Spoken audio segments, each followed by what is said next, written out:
Como é que vocês estão, meus queridos? Sexta-feira, para estarem, no mínimo, felizes, né? E ansiosos para os simulados. Bom, de início, vocês já podem colocar os nomes de vocês, tá certo? A gente vai dar início à nossa aula de geografia. Na página 174, a gente havia visto até naquele gráfico não, desculpe, naquela figura que fala sobre o Mar Morto, né?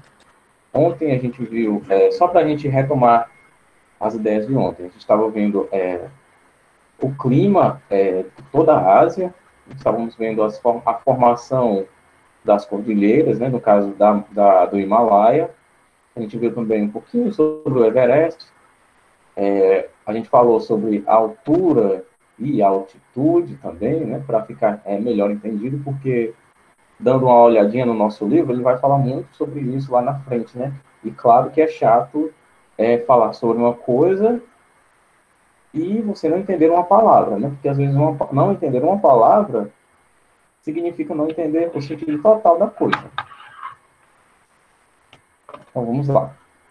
Página 174, livro de geografia, abaixo daquele informe sobre o Mar Morto. O Mar Morto recebe essa denominação. A gente havia lido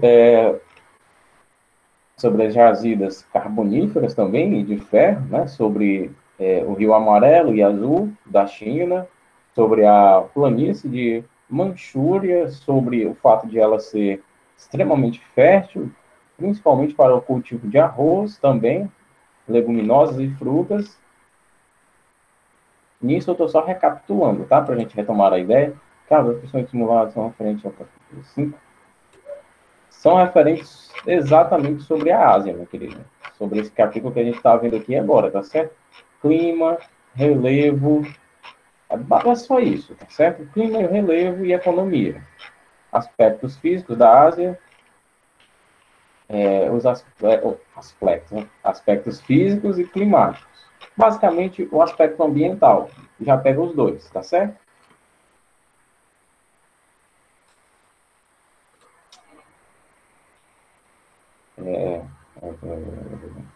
Que conversa é essa, ô Letícia e Laura?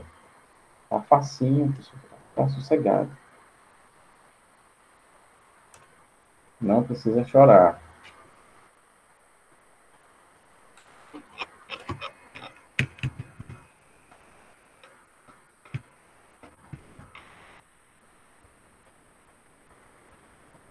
Tanto em produção como em história e geografia. Não, não. Produção tá muito facinho, tá? A produção tá muito facinho. E história é só Getúlio Vargas, que eu falei para vocês. Basicamente, você vai estudar de 1930 a 1947. Pronto. Sossegado. Não tem muito segredo, não, tá? Sobre geografia aqui, também é só o que eu falei ontem para vocês. Aspectos físicos da Ásia, né? Sobre o relevo, planícies, só sobre essas coisas. Eu falei também que vocês estudam um pouquinho da economia, os tigres asiáticos, embora isso já vai ser bom para o que a gente vai ver aqui na frente. Tem duas questões que são basicamente inversas uma da outra. Se você fizer uma, você faz a outra de uma maneira sensacional. Para facilitar, vai ser dissertação, sim. Texto dissertativo. Pessoal, texto dissertativo argumentativo em prosa é só texto em parágrafo, tá bom? Faz aquele projeto de texto que eu falei para vocês na cabeça, o tema. O tema é esse aqui. Vou usar esse argumento 1 no segundo parágrafo, vou usar esse argumento 2 no terceiro parágrafo, e a solução do problema vai ser isso aqui. Pronto. Fez o projeto de texto? Faz o rascunho. Coloca tudo isso que eu falei em 4 parágrafos ali, mais ou menos, 3 ou 4, bem estruturados. Fez o rascunho? Passa do rascunho para a folha de redação. Pronto. Faz aquelas correções que a gente sempre faz quando passa do rascunho para a folha de redação.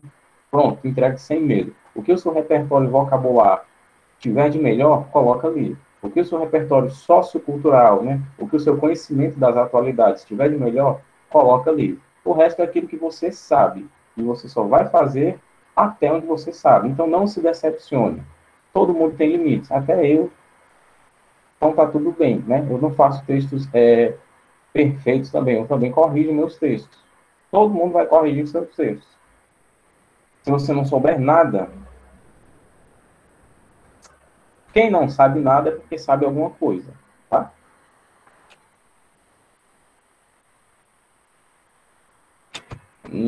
Depende do que é que você entende como um tema chato, né? Já que paia é o adjetivo daquilo que não é agradável, né? Então vamos lá. Página 175, já que a gente retomou as ideias da 174 aqui. Não é nem chato, é difícil. Não é difícil, não. 175, a gente pode discutir isso, a gente ainda se vê hoje? Não, só hoje. Então vamos lá. Berço da civilização hindu, a planície indo-gangética abrange áreas da Índia e do Paquistão. Suas terras férteis e planas são cortadas pelos rios Ganges e Indo, e se estendem do norte da Índia ao Golfo de Bengala. Ao longo de milhares de anos, uma grande população se desenvolveu graças à agricultura baseada nas águas dos rios e na fertilidade do solo. Nessa região estão alguns dos maiores aglomerados populacionais da Terra, como Nova Delhi e Calcutá, na Índia, e Islamabad, que nome esquisito, né? Sempre é Islamabad, no Paquistão. Considerado um dos principais rios do continente asiático, o rio Ganges possui 2.510 quilômetros de extensão. Nasce no Himalaia Ocidental, no estado indiano de Uttarakhand, e deságua no delta do Ganges, no Golfo de Bengala. Historicamente, é considerado um rio sagrado para os hindus, que o veneram na forma da deusa Ganga. O rio Ganges também é onde ocorrem os velórios, né? As pessoas são colocadas ali na água. Deixa eu ver o que é que vocês colocaram aqui, professor. Quarta-feira a gente vai fazer um simulado de Deus, né? Sem revisão, eu tô lascada nesse aqui. Não.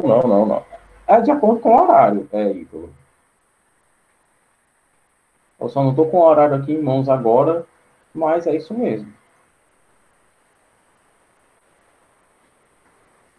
Mas, eu não sei se vocês sabem, né? Mas, por exemplo, deixa eu ver, vai ser dividido por área, né? Então, a prova de... Eu já fiz coisas humanamente impossíveis. E eu sei que é possível, tá bom?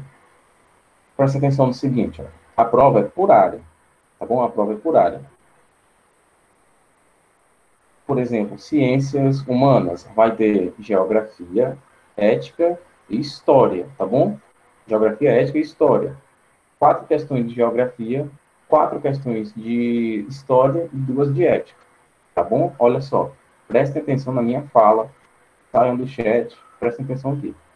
Geografia, ética e história, esses conteúdos aqui numa prova de 10 questões. Não são 10 questões de geografia, 10 questões de história e 10 questões de ética. São 4 questões de história, 4 questões de geografia e 2 de ética. Aqui já tem toda as notas dessas 3 áreas. Então, se você tirar amém, vamos, presta atenção, presta atenção. Se você tirar um 8 nessa prova de ciências humanas, esse 8 vai para a ética, vai para a história e para a geografia. Se você tirar um 7, vai para as 3, tá? Se você tirar um 6, vai para as 3 também. Então, tá muito bom, tá maravilhoso. Até você estudar, né? Se você não estudar, vai ficar péssimo, tá certo? Então, muita atenção nessa colher de chá, certo? Muita atenção. Laura, isso é realmente o Roberto falou, né? Fica perfeito, né? No real sentido da palavra para quem estudar mesmo, tá certo? Porque, de certo modo, vão ser 4 questões de geografia e 4 questões de história, né? Então, estudem, prestem atenção. Vai ser pelo Forms, tá certo, minha querida? Vai ser pelo Forms. Então, você é objetivo, né?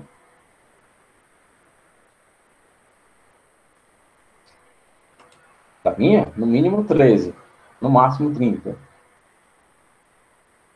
tá bom?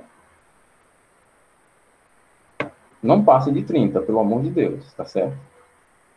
Continuando.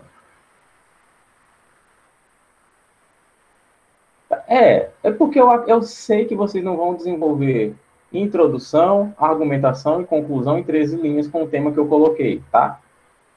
Mas se você fizer isso, eu vou ficar surpreso, eu vou ficar assim maravilhado. Se você fizer isso, realmente vai ser assim fantástico, tá bom? Então,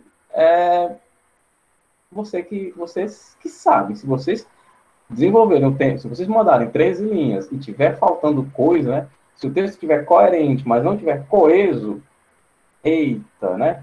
A coesão pesa muito, tá bom? Então eu sugiro que vocês sejam escritores com muita coragem, tá bom? Sem preguiça. Vamos continuar aqui. Página 175, hidrografia. Ó, pessoal, vocês já estão muito felizes, né? Agora vamos voltar para a geografia, tá bom? Deixa para comemorar no intervalo, que é o que está mais próximo, tá? A gente toma um cafezinho, comemora. Agora vamos voltar para... Oh, meu querido, você ficou emocionado. Vamos voltar, vamos voltar para a aula aqui, tá bom? O Thales era um pouco duro às vezes, né? Essa frase é do Kakashi, né? Vamos lá. Hidrografia, fonte de vida. Na Ásia, é encontrada uma multiplicidade de rios que, ao longo de milênios, vêm sendo utilizados por diferentes sociedades para a sobrevivência e o desenvolvimento. Atenção nessa questão aqui, que ela é bem interessante, tá certo? Recursos, certo? Recursos de diversas áreas, né? Falando do ponto de vista geográfico mesmo, eram usados para sobrevivência, certo? As pessoas dependiam daquilo para sobreviver e também para desenvolvimento econômico, tá certo? Isso a gente pode tirar como, por exemplo, há 3.000 anos atrás, né? Prestem atenção, os fenícios, né? A população da Fenícia, ela necessitava do comércio marítimo para se desenvolver, tá bom? Aliás, ela precisava do comércio, da agropecuária para se desenvolver. Mas se não tivesse o comércio da agropecuária, para ele estava tudo bem. Porque estamos na página 175, tá, Júlia? Eu estou só contextualizando aqui. Mas o ponto forte da sobrevivência da Fenícia era a pesca, tá certo? A agropecuária nem tanto, mas era a pesca. Do mesmo modo, alguns recursos da Ásia era para sobrevivência para alguns povos e era só para o desenvolvimento econômico de outros, tá certo? Contudo, essas mesmas sociedades, em virtude do uso intensivo das águas, vêm provocando a contaminação e a poluição dessa vasta rede hidrográfica. Júlia, a gente está ali na hidrografia, fonte de vida, tá? Eu vou para o segundo parágrafo. Dentre as principais bacias hidrográficas da Ásia, podemos destacar o Yangtze, localizado na China. Esse extenso rio nasce no planalto do Tibete e deságua no litoral chinês. Depois de percorrer um longo trecho montanhoso, onde é aproveitado para a produção de energia, o Yangtze espalha suas águas pela vasta planície litorânea, fertilizando-a e proporcionando aos grandes aglomerados populacionais a prática da agricultura, sobretudo a do arroz. Não é à toa que lá eles comem muito arroz. E houve épocas que basicamente era só isso que eles tinham para comer, né? E outras épocas que nem isso. Outras bacias hidrográficas com substancial importância para as populações que vivem às margens de seus rios são as do Mekong, Hoang-ho, Ganges, Hindu, Rio Tigre e Eufrates, todos largamente utilizados para práticas agrícolas, geração de energia e como vias de circulação de mercadorias e de pessoas, basicamente servindo para tudo como se fosse uma rodovia, só que sendo via marítima, certo? Deixa eu ver o que vocês puseram no chat. Continuando, agora a página 176. A gente abre a página 176, basicamente como o título do gráfico diz, né, os principais rios asiáticos, né? E aqui, deixa eu até abrir aqui.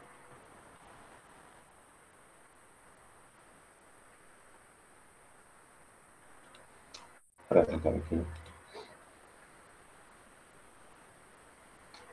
Como eu falei ontem, né? Todo mundo vendo a tela do tio, né? Aqui, olha, esse mar aqui, o Mar Cáspio, ele está numa depressão absoluta, tá certo? Porque esse mar aqui está abaixo do nível do mar aqui, dos oceanos, certo? Ele está a 98 metros abaixo do nível do mar, e o Mar Morto está a 396, como eu falei, metros também abaixo do nível do mar. Todos são depressões absolutas.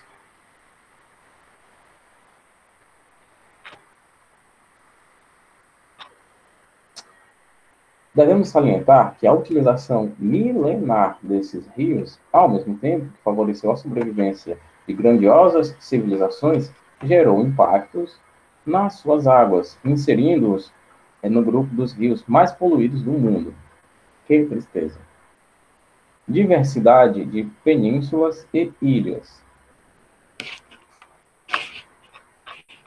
A gente já está chegando nas nossas atividades, tá, pessoal? Vai ficar mais tranquilo a partir de agora.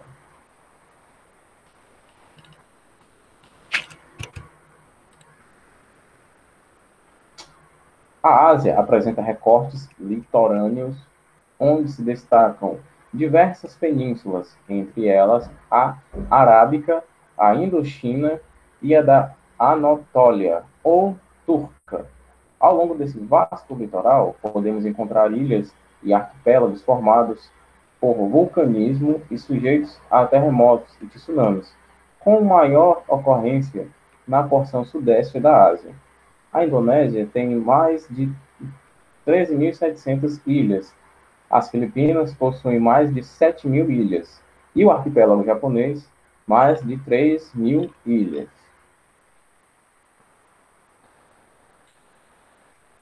Talvez o assunto era um pouquinho esticado, mas dá para fazer sossegado.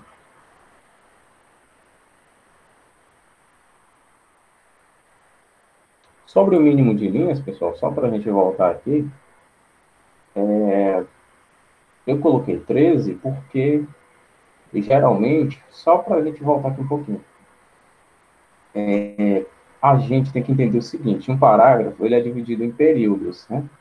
Cada período é basicamente uma frase, tá bom? Um período é uma frase. Então, se você conseguir colocar toda a argumentação daquela ideia central do argumento do parágrafo, aliás, em duas frases, tem como você fazer isso? Tem gente que tem essa enorme habilidade. E o texto pode ser aceito, né? Por exemplo, o Enem eram 7 linhas o mínimo. Então, por que eu já estou cobrando quase o dobro, né? Mas, assim, eu tenho que entender também o seguinte, prestem atenção. A prova, né, do Enem, ela tem um certo nível de cobrança. É muito diferente eu passar uma cobrança dessa para vocês, eu passar uma cobrança dessa para a gente que está ali entre o nível de ensino médio e o nível universitário, né? Eu estou falando de pessoas que, tanto pela idade como pelo fato de que já estudaram mais, né, elas têm um repertório sociocultural, elas têm um repertório vocabular que a gente entende que é mais avançado, certo? Então, essas pessoas podem colocar essas ideias, né, ali dentro de 8 linhas, 7 linhas, talvez 10 linhas, e tá tudo bem, porque as pessoas têm, né, um arsenal, né, uma munição de palavras, de argumentos, para deixar todas essas ideias bem resumidas dentro da estrutura do texto. Isso pode acontecer? Claro, pode sim. Então, pois é, eu poderia passar um mínimo de 5 linhas, mais o repertório sociocultural, o repertório vocabular, né? As informações que vocês têm, os argumentos. Vai dar para deixar essa ideia completa, fechada, perfeita, né? Com introdução, argumentação e conclusão, que seria a proposta de intervenção, né? Dentro de 5 linhas, dentro de 10 linhas, a gente sabe que não, né? E não é por outra coisa, é porque o nível de cobrança é diferente. O nível de cobrança, por exemplo, da prova do ITA é diferente, do IME é diferente, do Enem é diferente, e no nosso também vai ser diferente. É só isso. Nem melhor, nem pior. É diferente. Tá certo? Por isso que eu coloquei 13 linhas. Porque pode ser que tenha quem consiga, né, fazer uma redação maravilhosa em 13 linhas. Não é zoação, é sério. Pode ser. Primeiro que eu não sei fazer nenhuma dessas introduções, desenvolvimento. É isso, Letícia. Sabe que eu já vi uma redação sua, deixa de conversa. Tá querendo me enganar quem? Primeira questão, página 177. Vamos lá para explicar as questões, que é para a gente passar o final de semana estudando. Se bem que são só 5 questões, então tá tranquilo. Chuvas de monções causaram inundações devastadoras por todo o Paquistão em agosto deste ano, aliás. Deixando uma área do tamanho da Inglaterra debaixo d'água e afetando 8 milhões de pessoas. As autoridades paquistanesas tentaram proteger 360 mil pessoas ameaçadas pelas águas na região sul, mas o volume de chuvas, maior já registrado na história do país, dificulta os trabalhos de resgate. Anunciado, né? As chuvas de monções são fenômenos naturais que acontecem de forma recorrente no Paquistão e em seus países vizinhos. A ponte, o continente e a atividade econômica mais afetada por esse fenômeno. Explique também os mecanismos dessas chuvas de verão. Gente, a gente viu isso aqui, olha, deixa eu até voltar aqui. A gente viu isso aqui mais ou menos no início do capítulo, né? Na página 169 e 970. Basicamente, a gente viu por ali. Assim, na verdade, o título do capítulo já é um bom resumo da resposta dessa questão aqui. Baseado na imagem a seguir, comente a importância dos rios para as diferentes sociedades asiáticas. Na primeira foto, né, a gente vê o cultivo de arroz no Vietnã. Alguma coisa no chat? Sim, sua. Uma redação em sala. Você me trouxe para corrigir. Só se estiver muito enganado. Cerimônia religiosa no rio Ganges, na Índia. A importância, né, desses rios para essas duas sociedades asiáticas, que são bem diferentes. Terceira questão.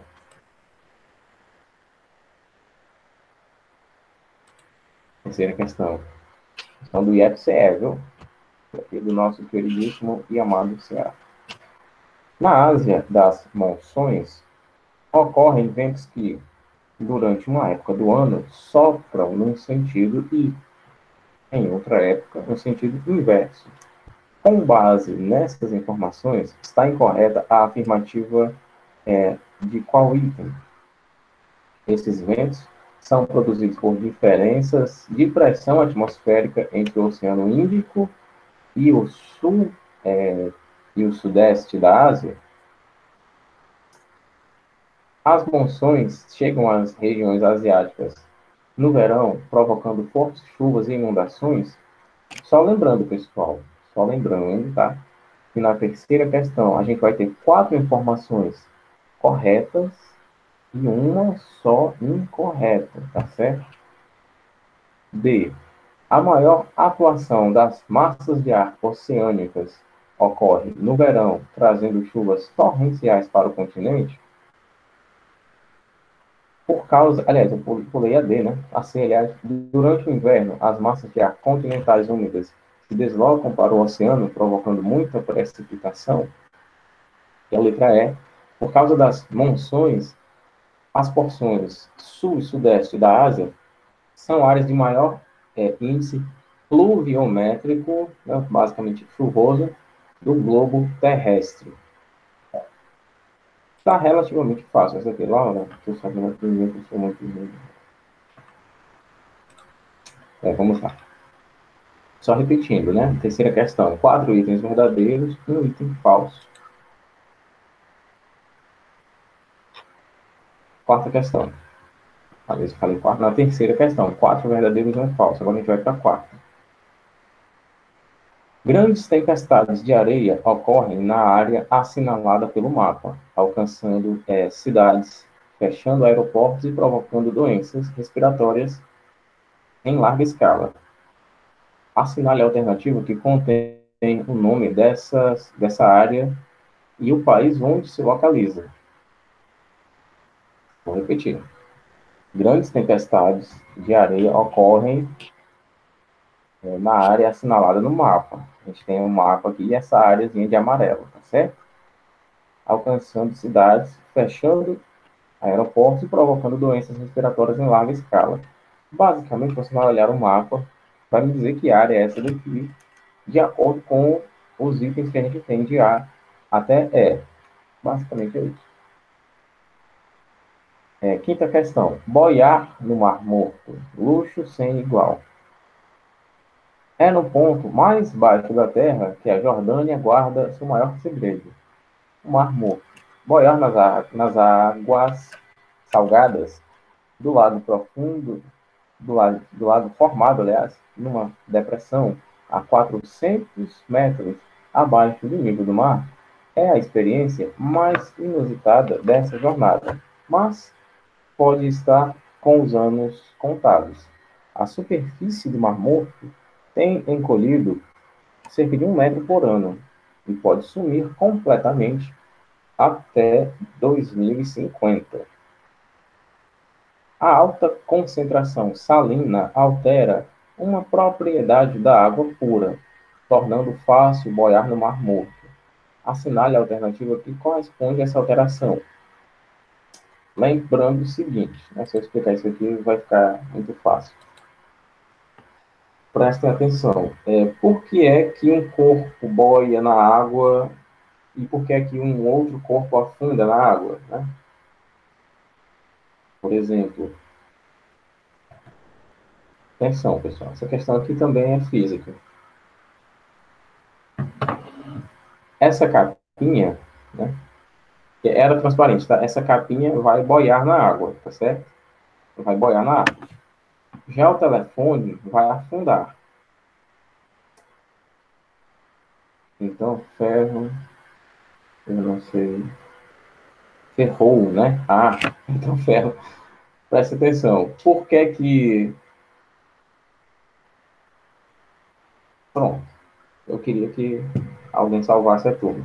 Por causa da densidade, né? A esponja, por exemplo, é menos densa do que a água, né? Já, por exemplo, um pedacinho de chumbo é mais denso. Tem uma acumulação atômica mais agrupada, mais densa, certo? Eu pensei, Letícia, que você ia falar da densidade do ferro, né? Então, ferro, eu não sei física, eu fiquei assim perdido. Será que ela vai falar de densidade mesmo? Vamos lá. Essas 5 questões ficam para casa, tá bem? E a gente vai ver aqui só no começo aqui do próximo capítulo, já que faltam apenas 7 minutinhos, né? E eu não sei a densidade de nada. Vamos lá. Densidade, distribuição desigual e densidades demográficas. A Ásia é, desde tempos remotos, o continente mais populoso. Como um formigueiro humano, apresentava, no ano de 2016, aproximadamente 4 bilhões de habitantes, cerca de 60% de toda a população mundial. Nesse continente, só antes da gente continuar a leitura, né? Alguma dúvida, pessoal, sobre as 5 questões que a gente vai fazer? Não? Com certeza, zero dúvida. Só para você saber, Laura, tudo nesse universo é química, tá? Tudo nesse universo é química e física. Mas eu prefiro estudar a física. Nesse continente estão 6 dos 10 países mais populosos. E a distribuição de sua população é concentrada entre as regiões sul e sudeste. É totalmente desequilibrada. Como a gente vê aqui no mapa, né? Cada pontinho desse é 1 milhão de habitantes. E a gente vê que no sul tem muita gente, né?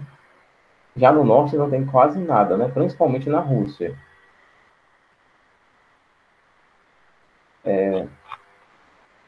Desequilibrada. Dona da maior densidade demográfica do planeta, 91 habitantes por quilômetro quadrado, a Ásia apresenta algumas das maiores aglomerações urbanas de todo o globo, como Nova Delhi, aliás, Calcutá, Mumbai, Pequim e Xangai. Diversidade étnica. Não, sem dúvida não. Em virtude da grandiosa população e da sua natureza, que impôs dificuldades de intercâmbio entre os grupos humanos, que desde milênios habitam seu vasto território, a Ásia é uma verdadeira colcha de retalhos étnicos. Nela encontram-se populações de origem semita, iraniana e turca. No Oriente Médio, mongólicas, predominantes no extremo norte, central e extremo oriente, indiana, nos subcontinentes da Índia, chinesa e japonesa. Chinesa, aliás, e japonesa.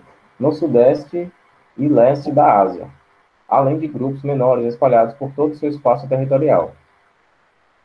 Muita gente, né, de várias etnias.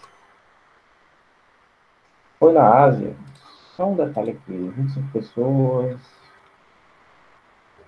Alguém não colocou o nome, pessoal? Quem não tiver colocado, coloque, tá? Quem já colocou, não precisa repetir. Foi na Ásia que a agricultura e a irrigação foram praticadas inicialmente.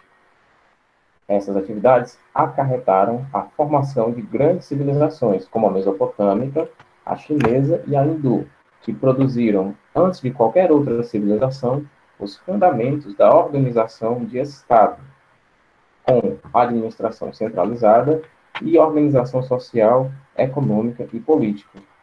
E foi nesse continente que o ser humano domesticou o primeiro animal, principiando a prática da agropecuária, e aprendeu a arte de trabalhar com metais e pólvora. Também na Ásia foram produzidas as 3 religiões mais professadas no mundo: cristianismo, islamismo e hinduísmo, além de outras, como o budismo, confucionismo e o judaísmo, que influenciaram pessoas dentro e fora daquele continente.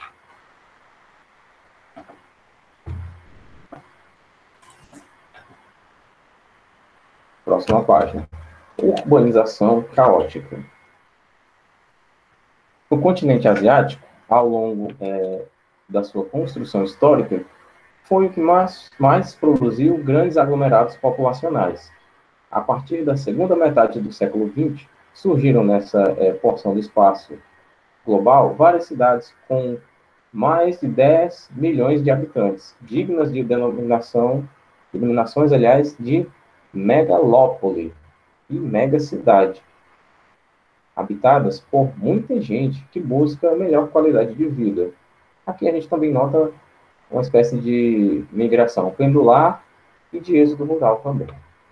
Essas cidades apresentam, atualmente, graves problemas de ordem socioeconômica e ambiental.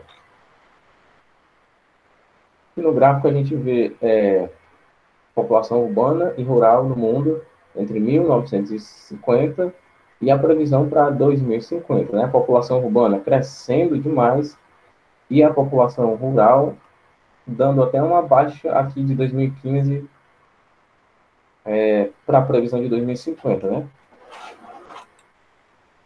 Isso também ocasiona no desemprego, né? Nessa inflamação urbana, um espaço limitado para muita gente ali, e outros problemas de ordem geográfica, geopolítica, geoeconômica, cultural, social, na área da saúde, da educação e tantos outros problemas.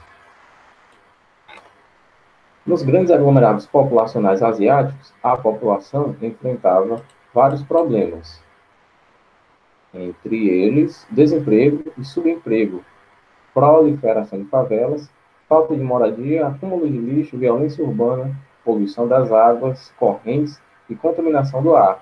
Entretanto, ao lado dessa realidade, encontramos as áreas extremamente organizadas.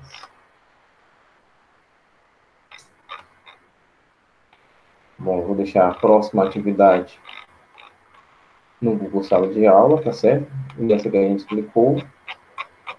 E é isso, pessoal. A gente se vê agora segunda-feira com produção textual de novo, né? Então, até mais, pessoal. Bom final de semana para vocês.